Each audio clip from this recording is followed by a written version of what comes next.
play such a large role in the health of our families, in our communities, and society, we've taken time, paid special attention to it to make sure we do it right, to give the meal the attention that it deserves. Since the advent of civilization, we work to cultivate great ingredients, we hone the processes and techniques. We came together around food, and it shaped our society, it shaped our art and our families and our social life. We held food in great esteem because we knew how important it was not only to our survival, but to our happiness and well-being. It's the subject of some of our greatest works of art, and it's also what they ask you before they answer you. But along came the car. Look at the car of the year, that genuine. Thanks. The Industrial Revolution changed everything about the world, but it didn't really leave its full impact. It didn't really get to have its influence that was coupled with the art all day. And this is when we abandoned the local economy. This is when we were really like, that's a bunch of bullshit. That whole local thing, I'm not really into that. I really just want to get in the car and do everything. And you think about it, it's the largest investment we ever made as a society. Trillions of dollars it costs. Jeez, Mike, can you mail through this? Sorry. Yes, I tried to turn that in focus thing on. Can you tell them how we spent trillions in completely destroying our system. We ripped up the countryside, and then we retrofitted all these great walkable downtowns. People say, oh, in America, our downtowns were built for cars, that's why we're different. Like, that's bullshit. Like, no, they were built for people. We just have convinced ourselves otherwise to justify it. So we spent all this money decimating our cities so that we have an ample, a comfy place to go when we want to get our whoppers. Cars are crazy. Like, just the other day, I was riding my bike and like some lady in a $60,000 Mercedes SUV tried to run me down. It's like, how much do you hate this normal living room that you're in? Like, why do you want to get out of it so bad? I'm just trying to be alive out here. And in retrofitting our cities with a car, we overturned every facet of our lives, and particularly the way we produce, consume, and carry food. And it stopped being social. It stopped being local, it stopped being fun, it stopped being interesting. It became a commodity and a way for outsiders to extract money. Food grew bereft of soul. What once was fun and social and interesting and vibrant and exhilarating experience became another dull task, thanks to all of this convenience. And so there was no time for cooking because we had to drive. No time for family meals because we just had to get somewhere. And there was no time for anything enjoyable or special because of all this convenience that we found. We had to get places, we had to get fast, we just didn't have time for real food anymore. So we replaced it with something else. The tract house of the culinary world, if you will. We let the old traditions vanish, and we lost the ingredients and the recipes, the old world skills, and then we replaced it with garbage. And we traded it in for mass-produced garbage food for TV dinners and McNuggets. And we turned our backs on generations of skill, knowledge, expertise, care, and concern for food, for cultivation, for cooking, for even dining. So we became a McDonald's culture, a fast food nation. As the old adage goes, you are what you eat. And we were forced to eat a lot of shit.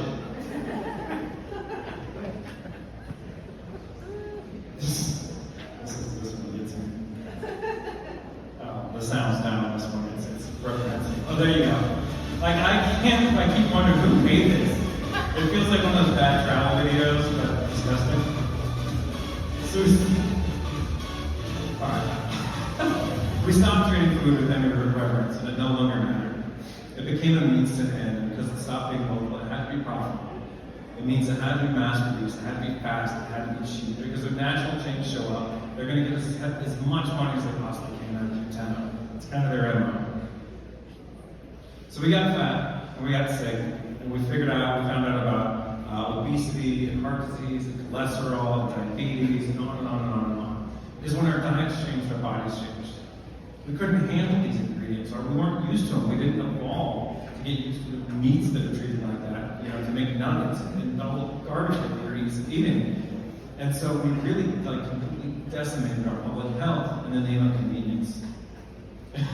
So when WALL-E became a documentary, when the documentary WALL-E came out, we knew we had to do something. I swear I would refuse to get on any of the conveyor belts at airports because I'm so afraid of this becoming a reality. We found ourselves in this public health crisis, but we figured it out. Like the healthcare industry and individuals realized like it wasn't satisfactory when everyone looked like grimace. Like we need attractive people still, but it was a public health crisis, and we realized something had to get done. We had to change the grimace. I'm sure that comes over a lot. That's not for everyone. But we experienced this cultural shift. It took Julia Childs going to France to help us realize this. She realized that food still could be beautiful. It could be elegant, it could be romantic, it could be delicious and sophisticated. And so she was kind of one of these ambassadors. She helped usher in this era of food becoming important again. And we saw cookbooks with these established traditions getting popular again, like the French chef. And people were remembering or finding out for the first time that food was actually something that they could play a meaningful role in our lives. It could elevate us. And the tremendous, I always think like, it's kind of no big surprise that you know, these same cultures that never really abandoned their food traditions, never abandoned their place traditions.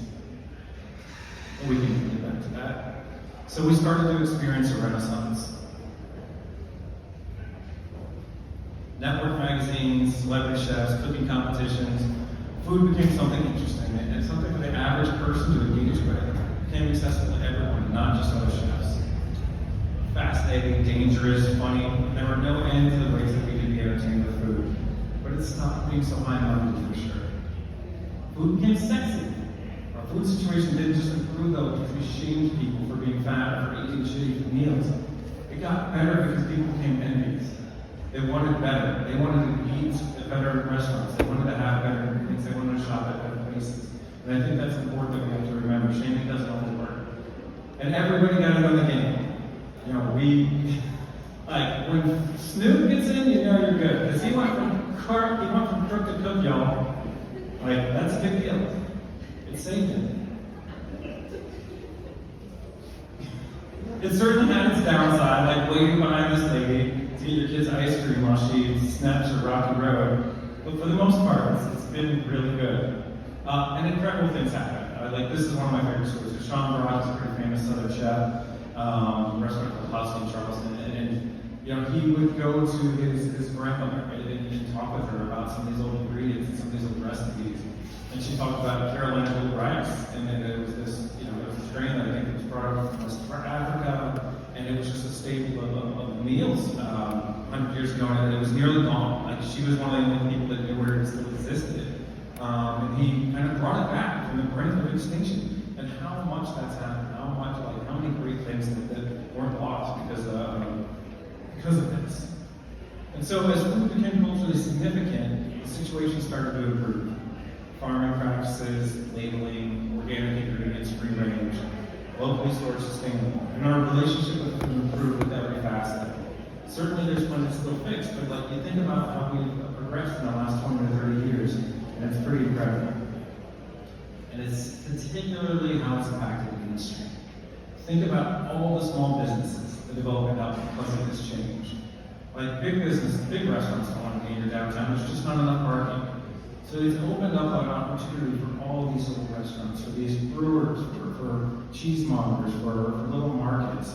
And it's had a huge impact. It's one of my favorites. It's now a branch down in Panama. We opened up a history class room. Like 20, 30 years ago, this wouldn't have been able, this wouldn't have been possible. So it's completely transformed our downtowns and our economy. So, you know, while we're far from done, we started to restore something integral back into our lives.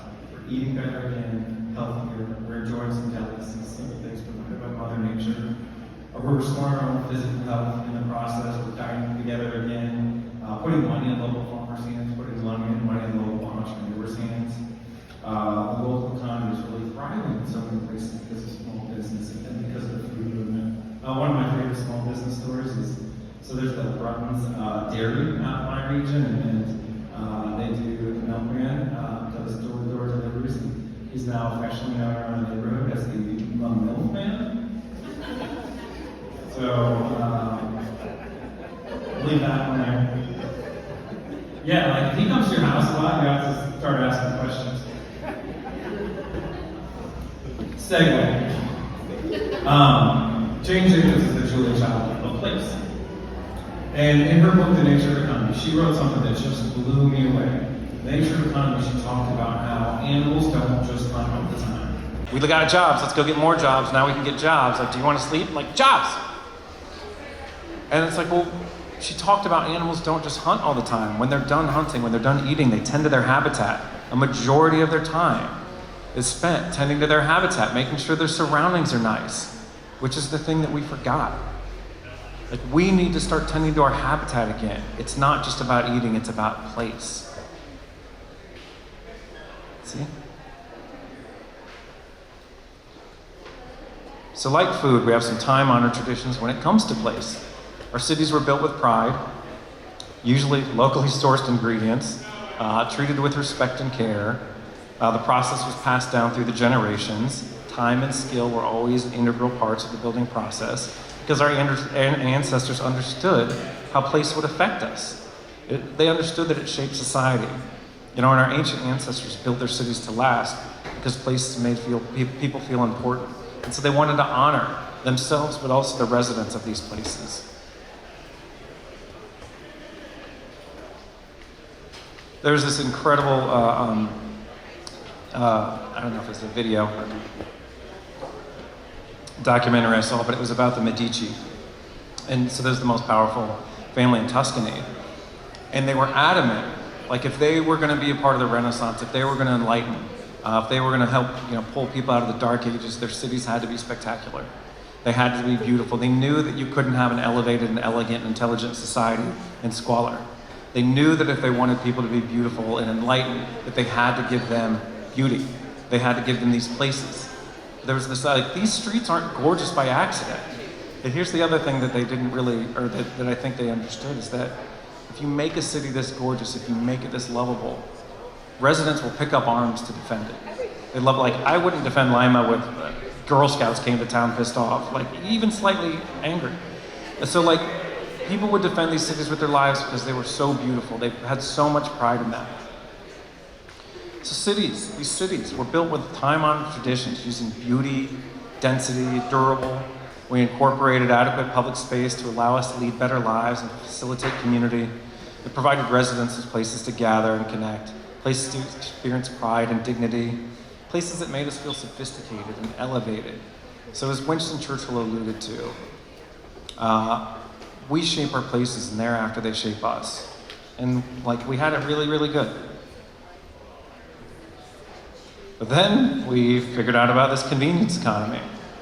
So for the longest time, we built the best we could. We kept working to get better.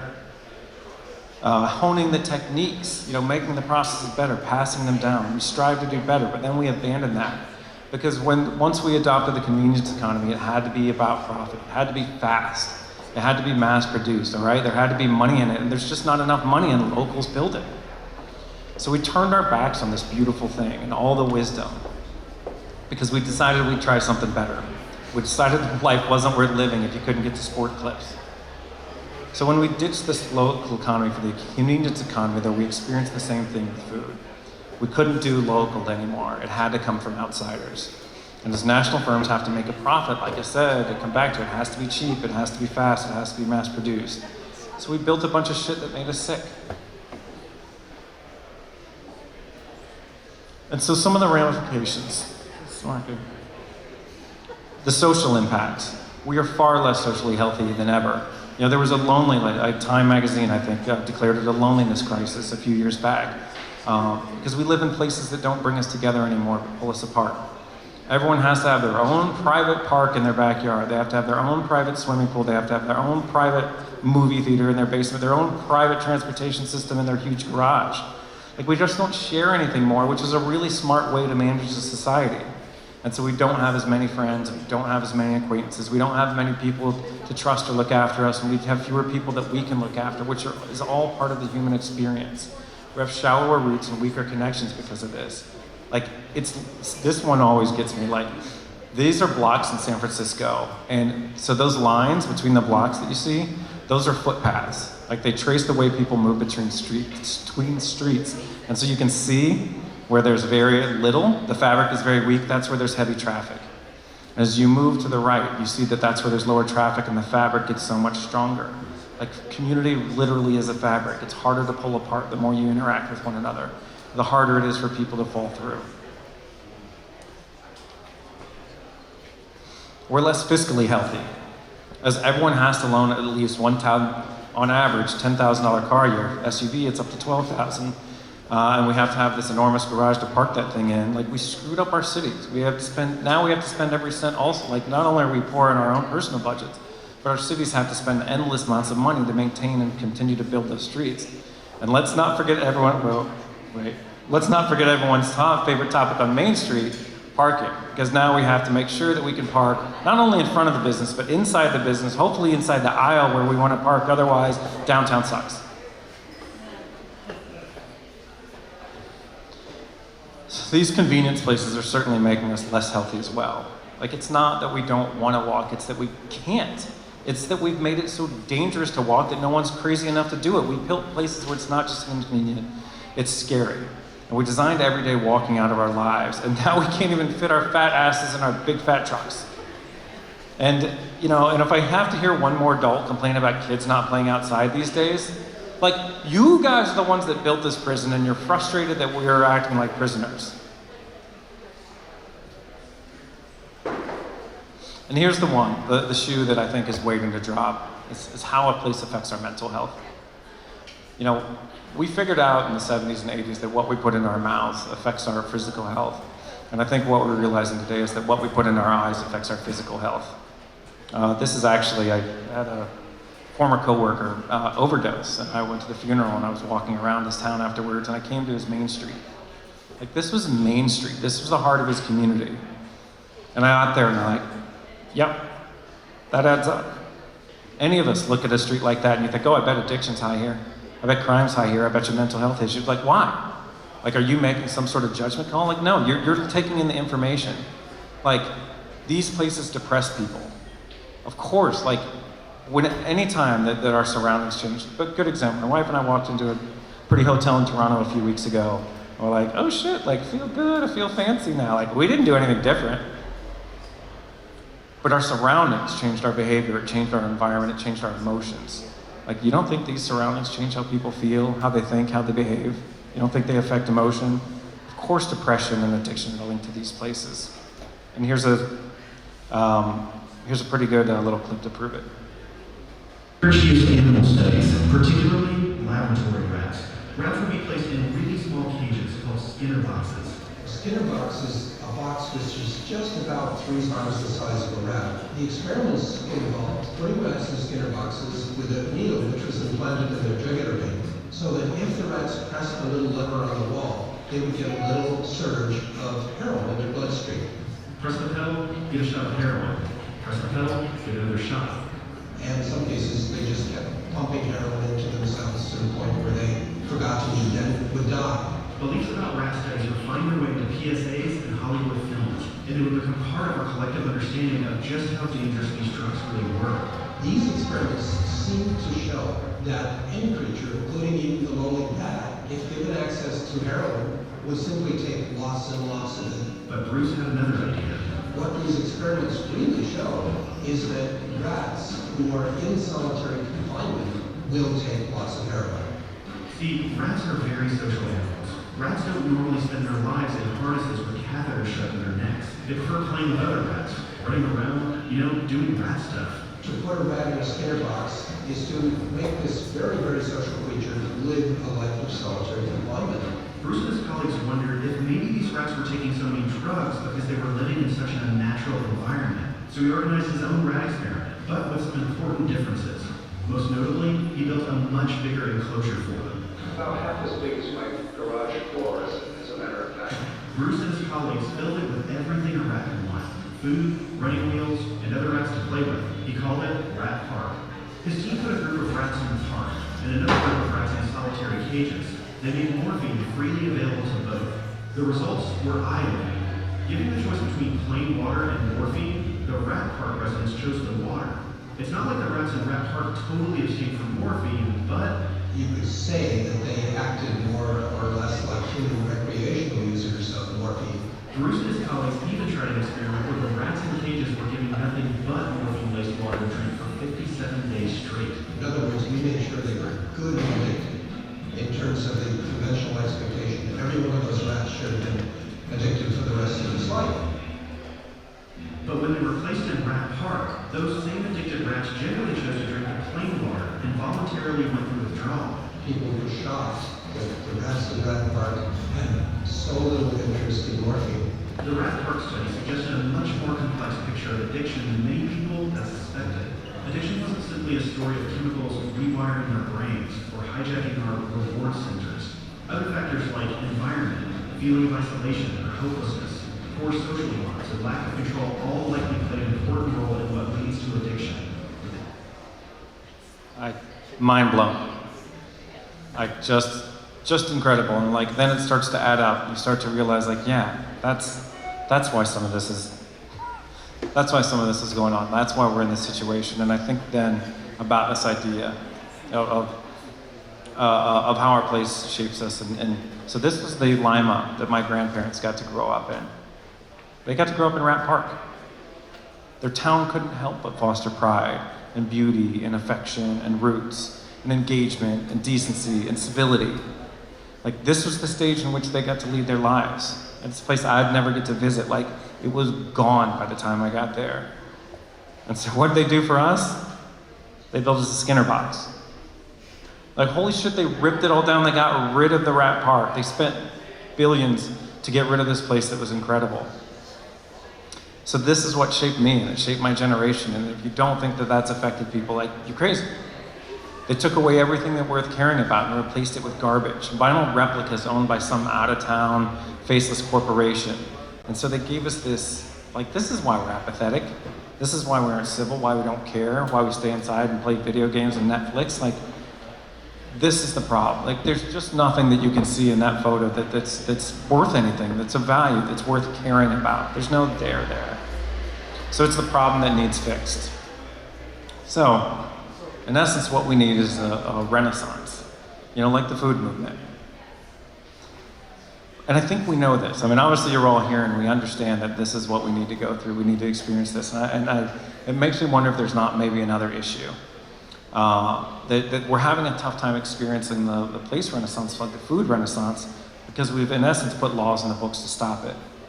We've made it illegal to build what people love. When we turn to the convenience economy, we didn't just hand over the keys and the responsibility to out-of-town developers and national chains, but we codified it into law.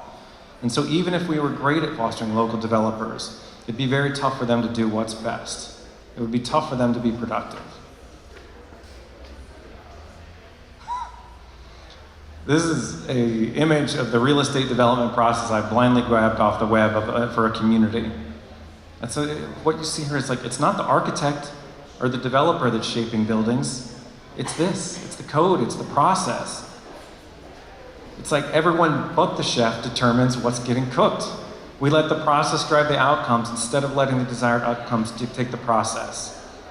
So imagine if you were going to cook. First off, like what we typically do when it's time to cook, it's like, well, what do I want to make? That seems logical.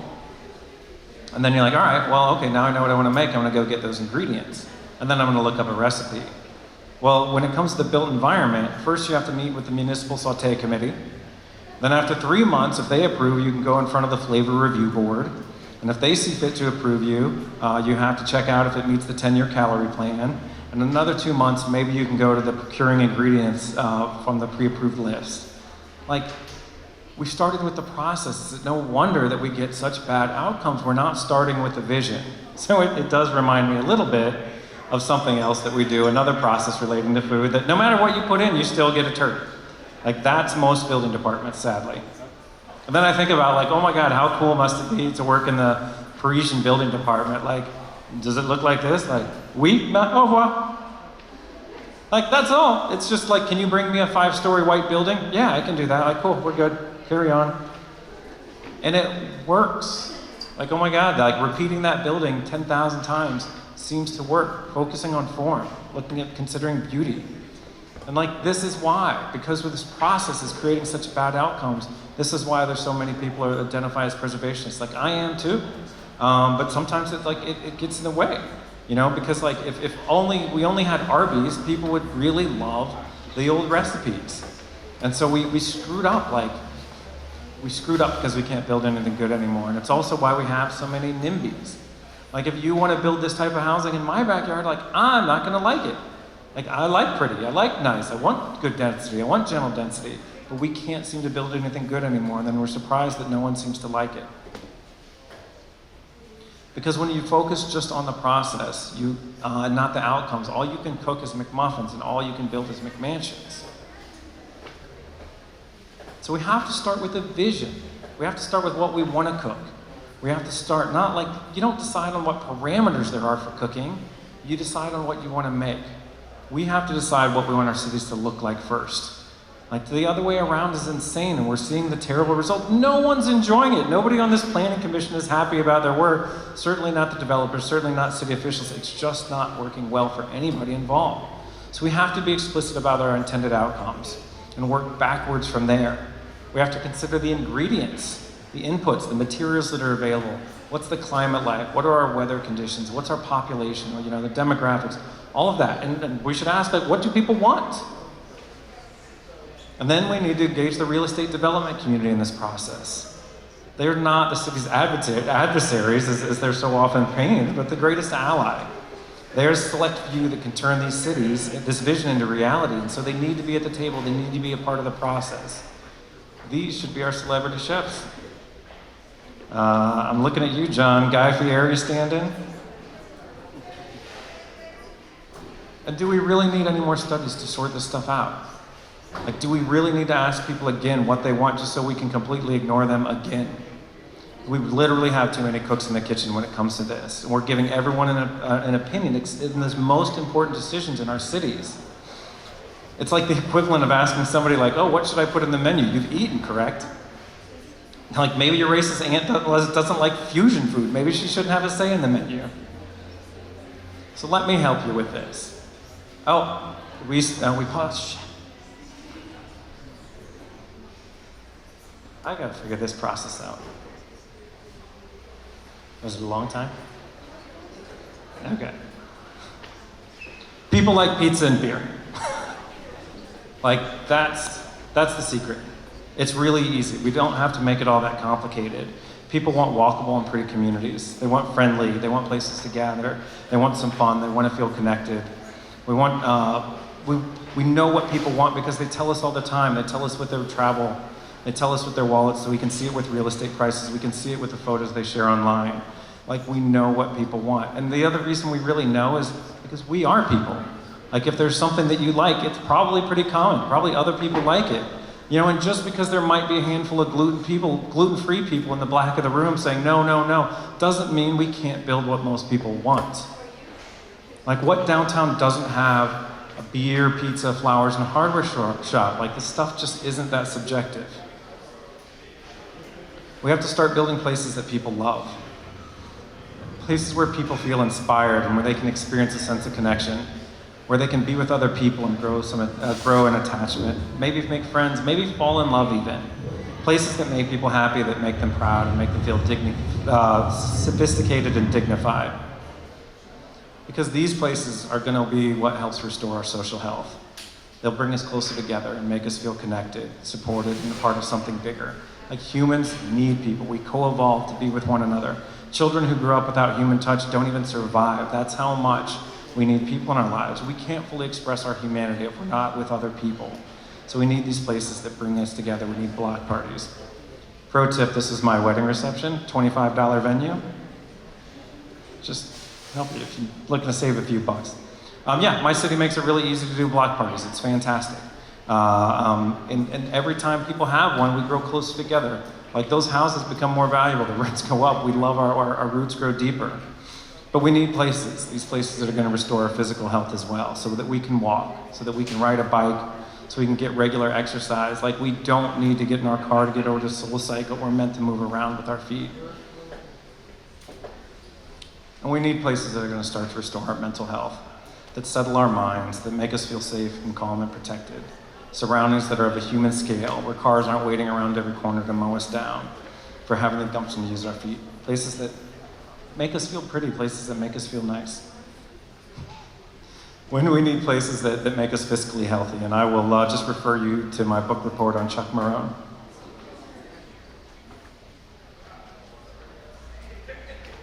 So, what can we learn from the food movement?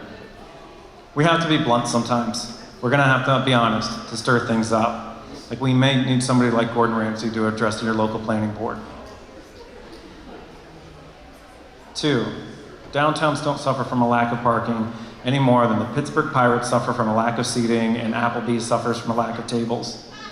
Like, if no one's coming to your restaurant, seating isn't the problem. If your downtown is struggling, it's not because of parking, it's because there's nothing that anybody wants to come to. It's the attraction that we have to think about first.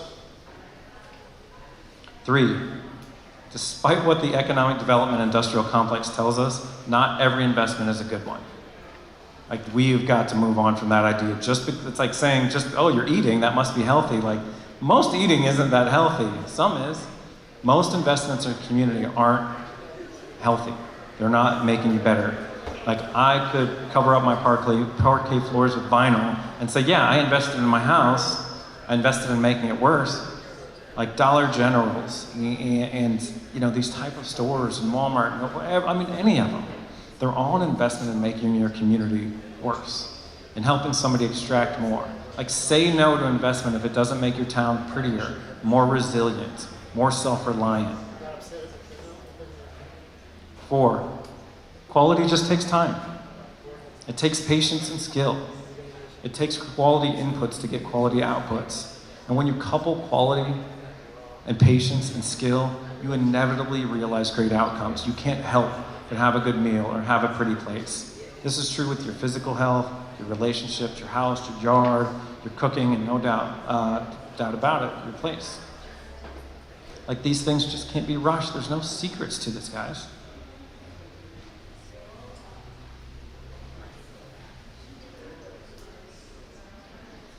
5, it only feels affordable if you ignore all the costs.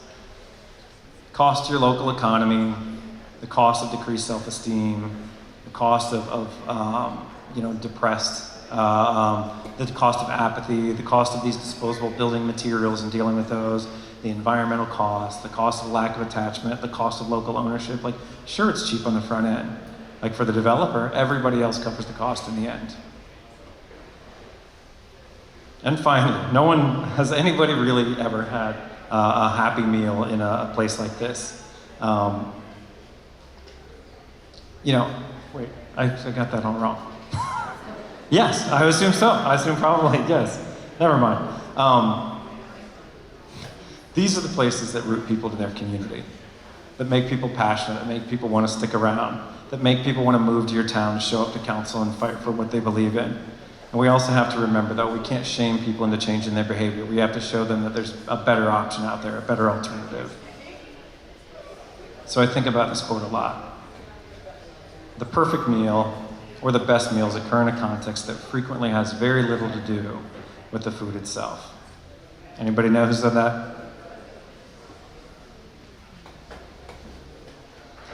And this gem of a sentence, Anthony Bourdain, I think, perfectly summed up the relationship between food and place. Bourdain, who arguably was one of the most substantial voices in the food movement, was an unwitting urbanist, an unwitting advocate for place. He managed to make food accessible to us all. Like with Kitchen Confidential, he left the back of the house and came up front and he pulled back the curtain and showed us all how the sausage was being made. And I think that that's something that we need to really consider. Place has to stop being about planners talking to planners and experts talking to experts and architects writing for other architects. Bourdain made food interesting when he helped make it accessible to the common individual. And it stopped being about Michelin stars and it started being about people. And if we know anything about this incredibly important thing we're talking about at place, is it's that it is about people. And now we understand how food affects our life, our health, and our well-being, but it can't hold a candle to how place shapes us. How place dictates if we're skinny or fat, if we have friends or not, if we have extra money at the end of the month or not, whether we rest our eyes on beauty and are uplifted by our surroundings or beat down and depressed by them. It's just all place. So we can't let some insane Yelp review dictate how we build our cities. We have to remember, though, that change is possible. In 30 years, the food movement changed seismically. And so no one is happy about eating, no one is happy about eating Happy Meals, and no one's happy about living in value menu places. But we have to be willing to talk about this stuff. Like, just because people like their car and just because people like their subdivision, like, that's fine. Those individuals aren't our enemy. It's a system that only allows us to build those places that's the problem. And we can't shy away from having that talk. Because if we don't hurt a few people's feelings, we're gonna hurt everyone's feelings in the end when we have to live in places that make us miserable. And so finally, if there's one last lesson we can learn, I think it's an important one from Anthony Bourdain, is we have to be willing to call out bullshit when we see it. Thank you.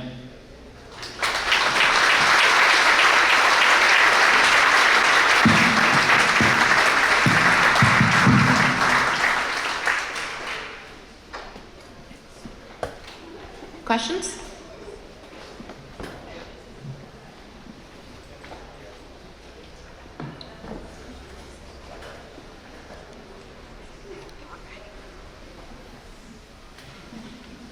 Thank you for that. That was awesome. Thank you. So you brought up Anthony Bourdain model, and I have to ask, should planners be starting television shows? The right planners? Yeah, I mean, you know, wouldn't it be fascinating to see? Like, here's this incredibly important thing that affects everyone's life every day. It's so ubiquitous that we ignore it, kind of. And I think it's what it suffers from is being all encompassing. But like, right, it's gonna take, when we obsess over place like we do food, you know, like that's, I think, is what's going to change when it becomes popular, not just this shame thing. So yeah, I'd love to see magazines and shows and things like this on place. So yes, please, if you're a planner out there, look forward to your new show.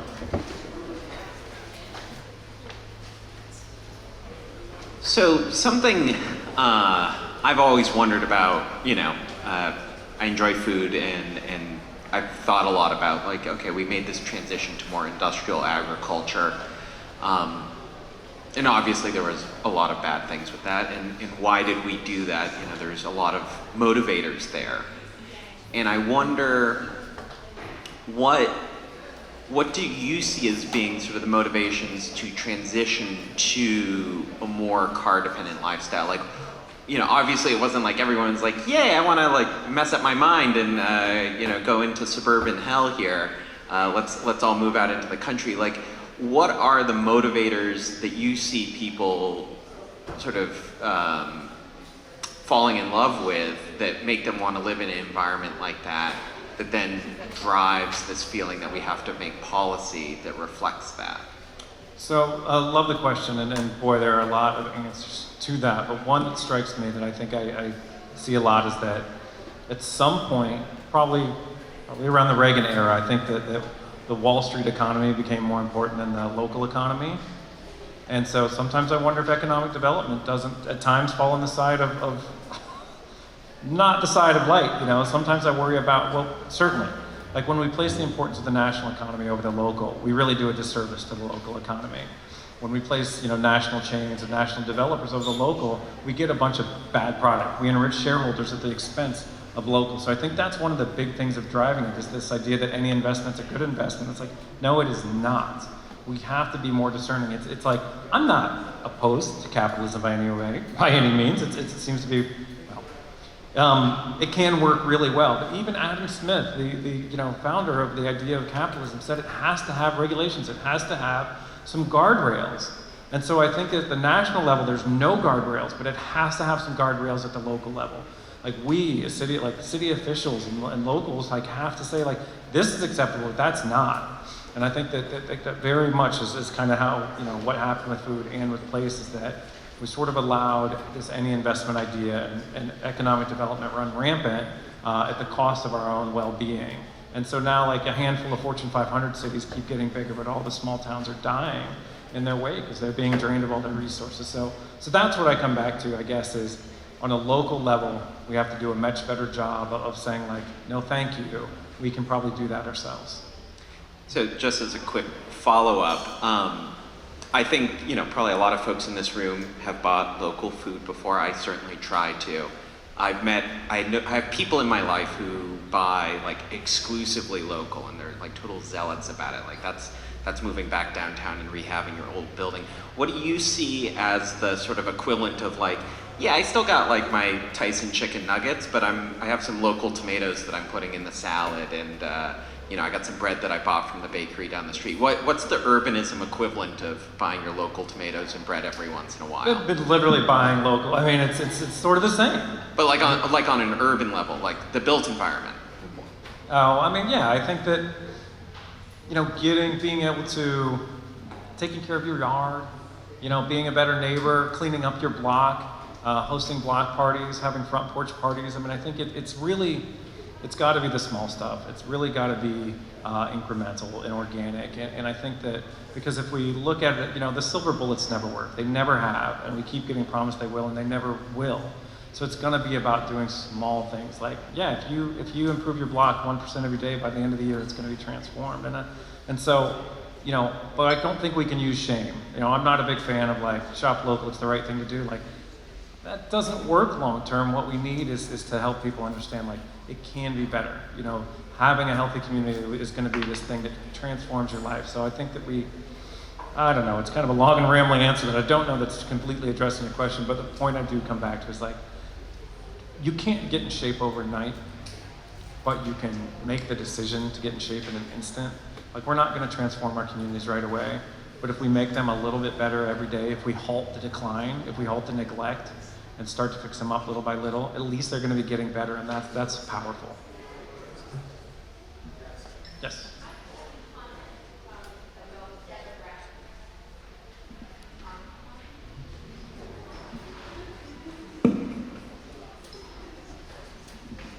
I just have a comment about demographics and what you're talking about. I think a lot of that is in our youth. We had an intern, pre-COVID now, but he said to me, I want to come back and live in the community here, because he was native, but he said, there isn't a whole lot, our downtown is a little on the depressed side. It's coming up, but he said, I don't want to own a car. I don't want to live suburban. I want to live upstairs, come downstairs, eat, buy local, go to the hardware store and everything. So I think the more we involve our youth in some of our planning and some of the things that are going on in town is a real key to getting your town turned around. Are you suggesting more pregnancy is the solution? No, you're right. I mean, I think that like what happened is we saw it, we bought it, and we're like, this sucks, I don't want it, I take it back. Like, this isn't working, I don't want to live in suburbia, I don't want to be alone, I don't want to get busted for drinking and driving, like all these, I don't like all the negative things that come with that. Because the problem with it right now is like, there's like 5 nice cities, and now they're inundated and unaffordable. They're covered with tourists, and only the wealthiest can afford them. It's like, it's not a tourism problem, it's that there's only 5 decent cities. Like, we need more of those places, and we used to have them. All these towns used to be in incredible shape, but we really screwed it up.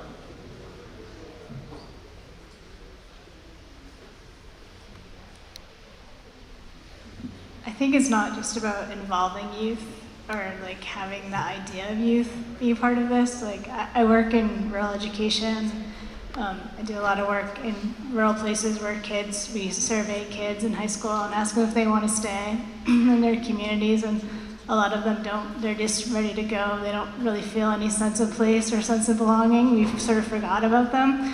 And I was working up in Danforth, and the town manager came into the class and project that we were doing, and she started to talk to these high school kids about all this economic development planning that was happening there. It was really exciting stuff. And I asked the kids in the classroom, like, have you heard about any of this? And none of them knew any of it.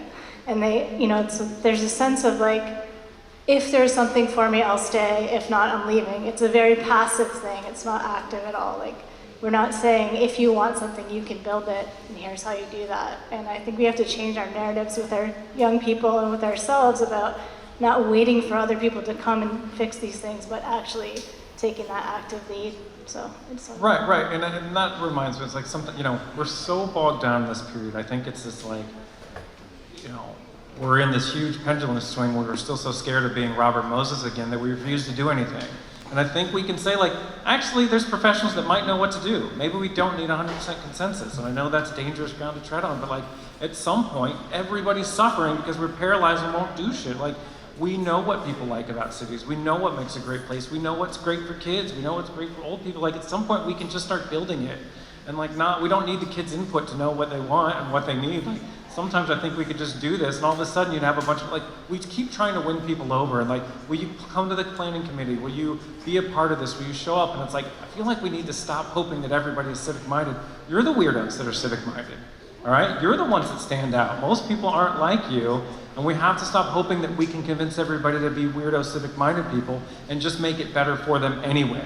Just make our cities great for them anyway, because that's when we're going to win them over, and that's when they're going to be big fans, and that's when they'll say, I hate suburbia, and I never want to see it again because you guys showed me that it can be better. It's a good rant to end on if there's no more questions. All right, thank you so much.